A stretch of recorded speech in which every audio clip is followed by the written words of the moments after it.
Olá pessoal, tudo bom? Hoje nós vamos falar sobre essa obra aqui, tá? Magia e Religião na Inglaterra Medieval, tá? De autoria da Catherine Ryder, tá?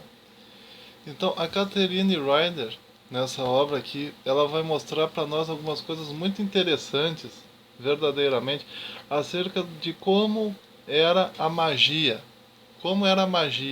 na Inglaterra medieval. E dentro dessa obra, ela vai nos mostrar uma coisa que eu achei bastante interessante, assim, que naquela época, na Inglaterra medieval, se você estivesse caminhando numa estrada e você visse um monge vindo na sua direção, um monge católico com aquelas roupas, né, que eles usavam, aquelas roupas pretas, assim, grossas, que eles usavam, era mau sinal. Era um sinal de que de fato a morte estava se aproximando de você e de que de alguma maneira você morreria ou alguém da sua família morreria naquele período de tempo. Então quando as pessoas elas viam um monge, né, caminhando na direção delas, na mesma estrada em que elas estavam caminhando, elas chegavam a se atirar, né, para longe daquela estrada, o mais rápido possível, para evitar que de certa forma esse mau sinal, esse mau agouro viesse na direção delas. Um sinal também que poderia ser trágico era se uma coruja piasse estando você debaixo de uma árvore num período de entardecer em que a luz do sol estivesse baixando. Isso podia também significar um mau sinal de alguma maneira. Então é interessante a maneira como as pessoas encaravam a superstição naquela época. Mas há uma coisa interessante aí. As bruxas, elas na verdade eram sacerdotisas celtas, sacerdotisas da mitologia celta, né, sacerdotisas da cultura celta. E essas sacerdotisas, como a cultura celta, né, e a gente já viu isso anteriormente naquele vídeo que eu fiz sobre aquele livro, As Melhores Histórias da Mitologia Celta, da S. Frantini, o, o povo celta, né, tanto na Gália, né, tanto em Gales, como também em vários outros lugares, como a Irlanda, por exemplo, o povo celta ele era um povo bastante voltado para a natureza, bastante voltado para a cultura, bastante voltado para a natureza, bastante voltado para o ambiente, assim. Né? Eles gostavam muito de planície, de florestas, de ambientes assim. Então, os celtas eles desenvolveram um conjunto de remédios, né, extraídos da natureza. Né?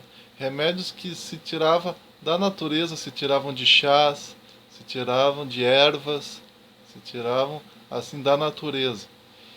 Então, eles de alguma maneira eles conseguiam curar várias doenças que os sacerdotes cristãos não conseguiam curar. Então, se você levasse uma pessoa para um sacerdote cristão, um padre, por exemplo, e você levasse o seu filho está muito doente, você levasse ele para o padre curar.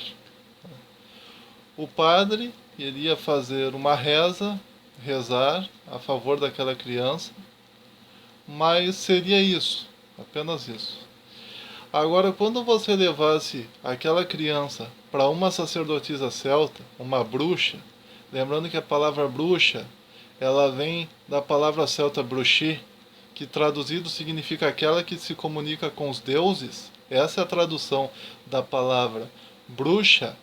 Então, quando você vê em um desenho animado, em um filme, em um seriado, enfim, alguma bruxa sentada numa vassoura voando, lembre-se, a palavra bruxa significa, traduzido do celta para o português, significa aquela que se comunica com os deuses, aquela que se comunica com o sobrenatural, com os deuses.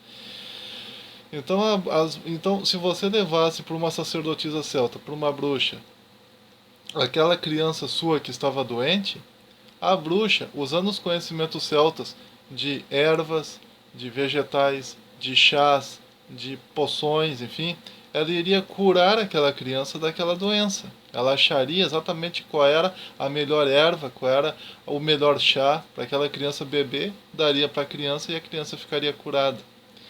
Então, as poções originalmente, ou chás, enfim, eram originalmente isso, eram remédios, né, que as bruxas davam para as crianças, para as pessoas em geral que estavam doentes. Por isso que as bruxas, elas aparecem nos contos de fada como morando dentro de florestas. É muito raro você ver contos de fada em que a bruxa aparece morando na zona urbana junto com os demais personagens do conto de fadas. Geralmente no conto de fadas a bruxa ela mora na floresta. Por quê? Porque as bruxas eram isso, eram sacerdotisas celtas que, como a religião celta valorizava muito a questão da natureza, floresta, vegetação, elas moravam na floresta. Os bosques naquela época, os carvalhos e os bosques naquela época eram considerados na mitologia celta como coisa sagrada, um ambiente onde os deuses habitavam. Então era ali que a sacerdotisa celta morava. Tá? Então o que acontece? No início não havia nenhum problema com a bruxaria. No início, né, na Inglaterra medieval, não havia nenhum tipo de problema com a bruxaria. Praticar bruxaria era considerado normal.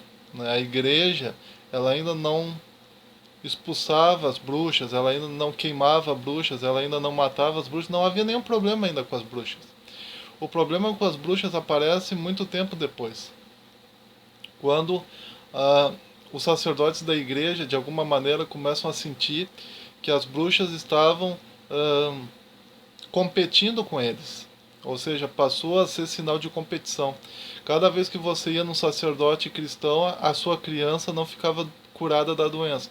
Mas quando você ia lá nas bruxas, as bruxas curavam essa criança da doença. O que acontecia? Muita gente estava começando a se direcionar mais para a religião celta e para as bruxas do que para a religião cristã.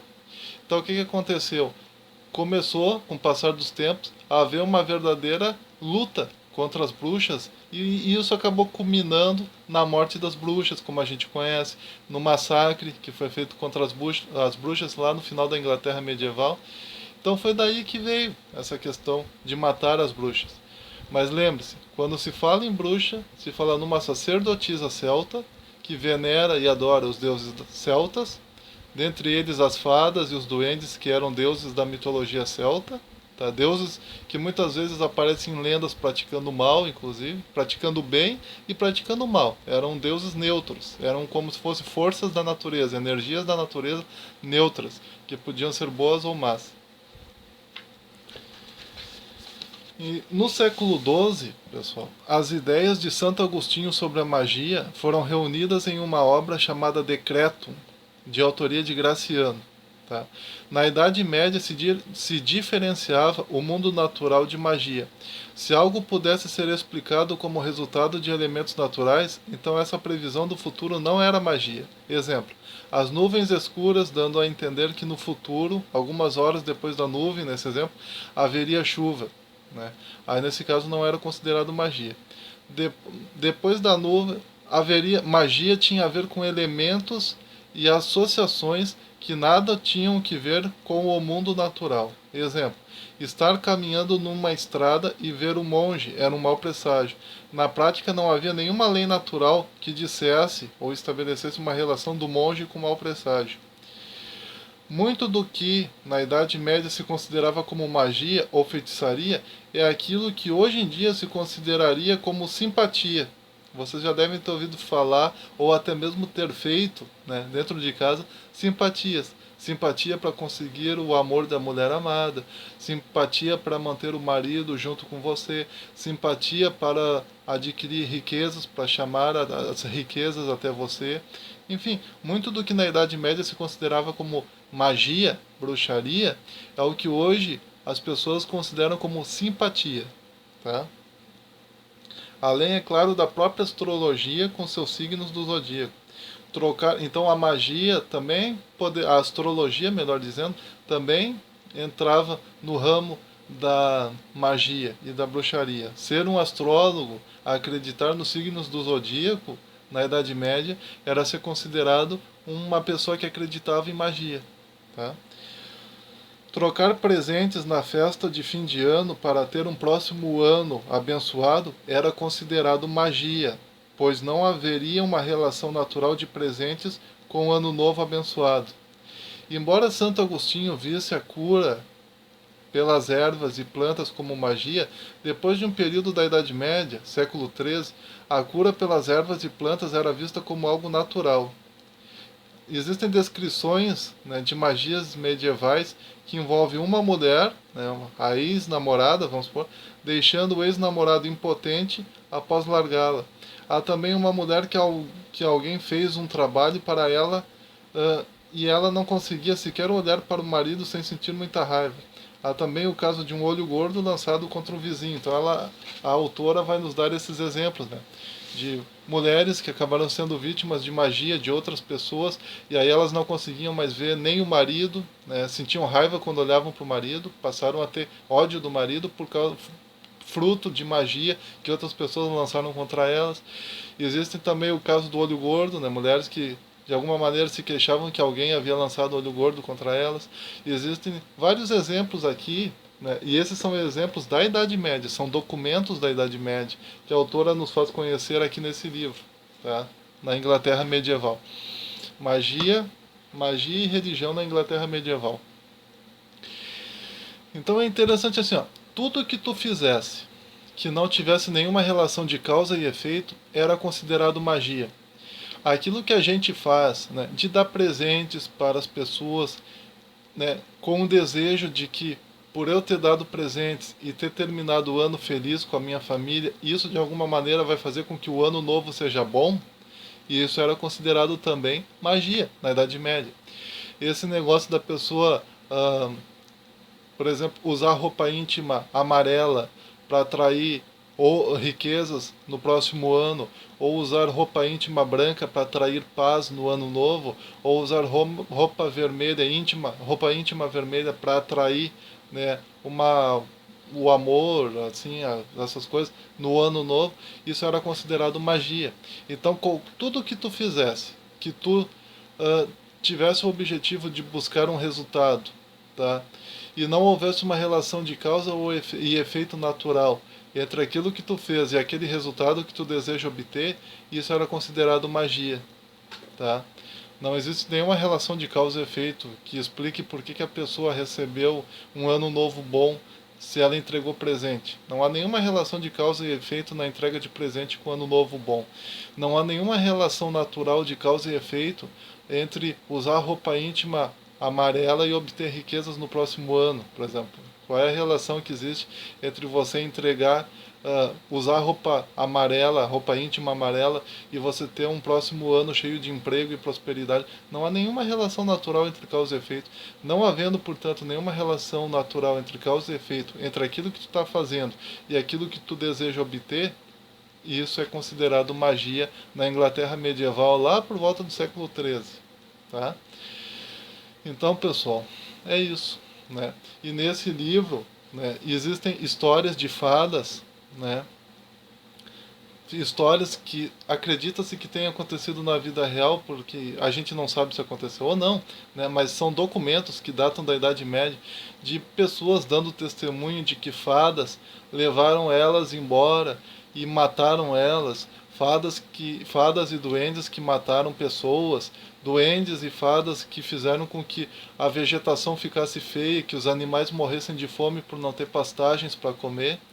Por quê? Porque, como eu já expliquei para vocês, fadas e duendes, na verdade, eram deuses da mitologia celta, né? Então, quer dizer, quando você vê um conto de fadas com aquele monte de fadinha e duende e coisas assim, no fundo é como se tu estivesse vendo os deuses da mitologia grega, só que na versão celta, né? Como se tu estivesse vendo deuses, né, aparecendo ali em forma de desenho animado. Então é isso, pessoal. Com esse livro aqui, né, Magia e Religião na Inglaterra Medieval, da Catherine Ryder, somado àquele livro das melhores histórias da mitologia celta, da S. Frantini, que eu comentei com vocês no outro vídeo, tá aí um bom leque cultural de conhecimento sobre mitologia celta. Leiam esses livros, pessoal, é muito bom. Um abraço.